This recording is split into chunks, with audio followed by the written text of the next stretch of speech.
लेकिन एक सेकंड, लेकिन ये साला कर क्या रहा है यहाँ पे?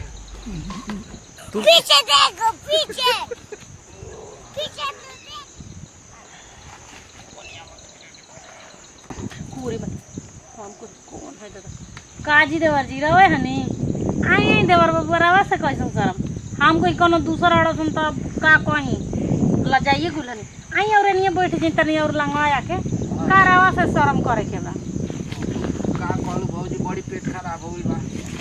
रो रो के ना बहुत पेट खराब हो गई। हाँ जी अब का कह आजकल बड़ा आदमी जानते बनी चिलौन पक मछली खातो ना तो पेट खराब होकबे ना करी। ना भौजी हम मछरी ना खैले रहे, हमरा तो न बनवले रहनी सोबिन के तकारी आ उहे जना त जाके सट गेल बा तड़िया में कबे क हवा खुलता, खाली खाली हवा खुलता मगर कुछ हो तो नहीं खे टेर देखा हो के आ बस रह जाता टे बड़ी पेटवा में दर्द बा।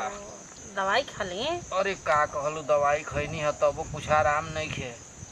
अच्छा हाँ तो जाए दी हम तो कहीं कि कोनो दूसरा गुलसानी दादा लाइटिंग करा तो देख लेलसन अब लजाइए गुलानी तक ना भौजी तोहरा सामने तो हम लंगटे घूमत रहनी, तोहरा से का लाज बाटे? तो उहे ना अच्छा रवा संगे तो अब का लजाए के बाटे छोट देवर हइले हनी तो जानते बानी ऐसे अब रवा ले ना लजाई ना जा जानते बानी कि अब घरे आगने के आगना में रहे के बा करे के बा सब कुछ वैसे ही करत रही ना जा अपन हाथ खींचत रहे तो का लजाए के बा लाइटिंग करे में कैसन लाज ना भौजी ना तब जी देवर जी चले के ना।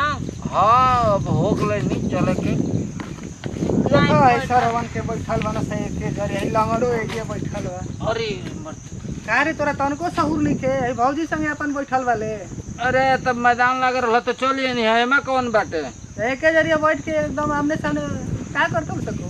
अच्छा रवा के लाज डर नहीं के ना सब ना तेरी सामानवा तू बड़ सियान हो गेल एकदम तोरो लाज शर्म नहीं के ना। अब देवर से कैसन शर्म जी अब जानते बानी करे जे शर्म फूटे ओकर करम।